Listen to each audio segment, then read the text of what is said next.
What's up guys, my name is Ryan and I want to show you some of my favorite places in the enchanting country of France. So here is my French top 10.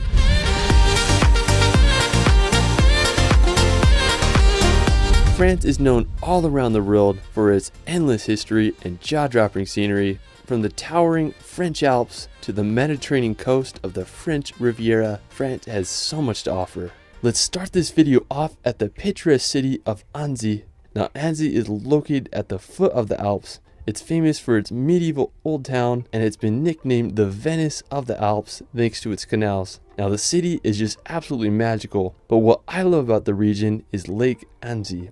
It's known as one of the cleanest lakes in all of Europe, and I just love the surrounding mountains. I mean, I just can't think of a better place to enjoy on a hot summer day. Now, one of the crowning features of the area is the Château de Menthon Saint Bernard. The castle began construction back in the 13th century, and it's just hard to beat the view of this medieval castle.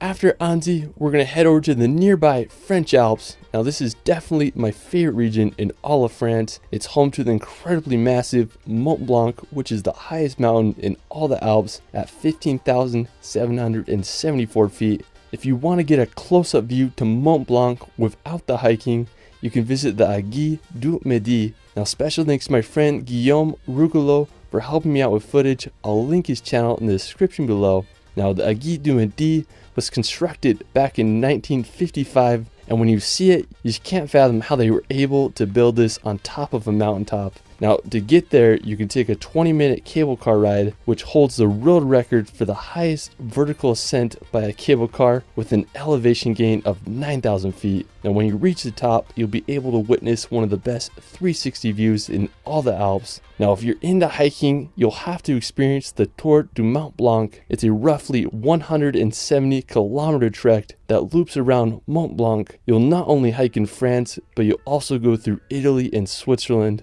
If you hike at a decent pace, you can expect to complete the loop in about 10 days. If I can travel to France this summer, I definitely want to attempt the Tour du Mont Blanc. I mean, literally just looks like pure paradise out there. After the Alps, we're going to head over to the Alsace region. Now located in eastern France, bordering Germany and Switzerland, the Alsace region is famous for its fairy tale cities, wine country, and rich history. Over the centuries, the region has alternated between French and German control, and today it represents a mix of those cultures. The capital of Alsace is Strasbourg. It's home to the formal seat of the European Parliament. Another enchanting city in the region is Colmar. Colmar looks like something straight out of a Disney movie. The city's old town is lined with timber, medieval buildings. I love the canal that runs throughout the city. It just adds to the magic of the place. If you want to escape the cities, you can experience the Alsace wine route. It's a 170-kilometer long route that passes through some of France's greatest wine country and picturesque towns. One of my favorites is the quaint village of Réquevier. It's believed to be the village that inspired the town from Beauty and the Beast. Even if you don't drink wine like me,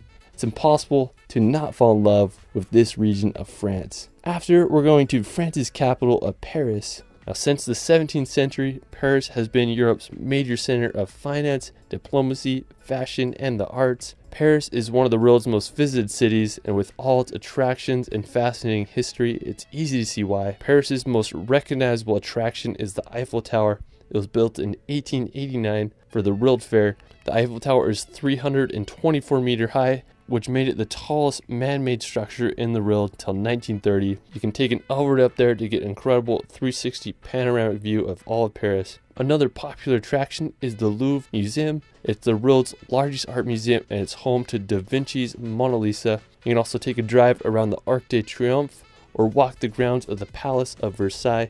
And there's just so much to see in this grand city. If you want a road trip outside the capital, you can head to France's northern coast, visit the coastal town of Etretat. Located about 3 hours outside of Paris, Etretat is famous for its white cliffs and rock formations. One of the most well-known is the Falaise d'Aval Arch. It has such a unique shape. I guess you could say they are the French cousins of old hairy rocks. While we're still on the coast, we're going to visit the magical island of Mont Saint-Michel. Now located 1 kilometer off the coast of France, Mont Saint-Michel is one of the most magical destinations in all of Europe. The island is full of small shops and homes with a monastery perched on the top of the island's highest point. The construction of the monastery began in the 10th century and was finished in 1523. Due to its strategic position and dangerous changing tides, the island remained protected throughout history. Today, Mont Saint-Michel is one of France's most popular tourist destinations. If you're ever in northern France or Paris, you really need to visit this magical island. After, we're going to head to the neighboring region of Brittany. Now located on the northwestern tip of France, Brittany is full of rugged beaches and countless lighthouses. One thing that is particularly fascinating about Brittany is its presence of megalithic monuments. There are thousands of stones scattered around the region, ranging from ancient tombs to single standing stones that were arranged by Neolithic people over 7,000 years ago. I mean, it's just pretty interesting if you ask me. Now, aside from the ancient megaliths, Brittany is home to some stunning coastal towns. One of my favorites is Les Conquets. It's an ideal maritime city with a picturesque harbor. One of the highlights of the area is the Kermovan Lighthouse. I mean, just such a beautiful setting. Aside from Les Conquets, Brittany is full of hundreds of seaside towns and beaches just waiting to be discovered. After, let's head over to the medieval fortress of Carcassonne. Now, when I imagine medieval Europe, I don't think there's a better place that exemplifies it better than this fortified city. Located in southern France, Carcassonne began as a Roman fortified hilltop and was given to the Visigoths in the 5th century, who continued to fortify and build the city.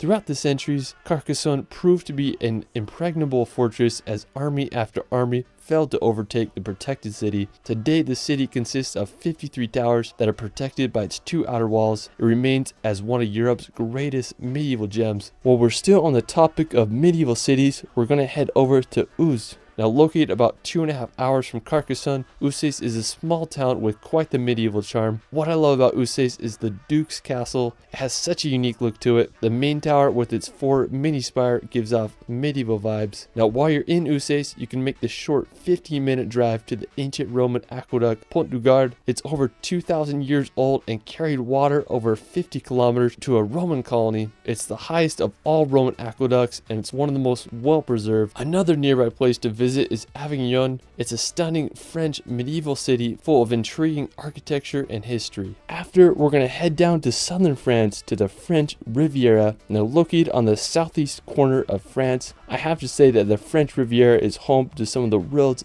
best coastline. It's the perfect contrast between mountains and the Mediterranean Ocean. One stunning city on the French Riviera is Menton. It's a stunning coastal city sandwiched between Monaco and the Italian border. I just love its ports with the backdrop of the Green Mountains. And compared to other popular cities on the Riviera such as Nice or Cannes, this one's not as crowded, so it's a perfect place to visit to escape the crowds. Now if you're looking for some medieval vibes, you can visit the nearby hilltop village of Ez. The village dates back to the 1300s, and when you explore the city, you'll feel like you're going back in time. You can hike to the summit on the town with a fortress on top, and you'll get some of the best views of the French Riviera.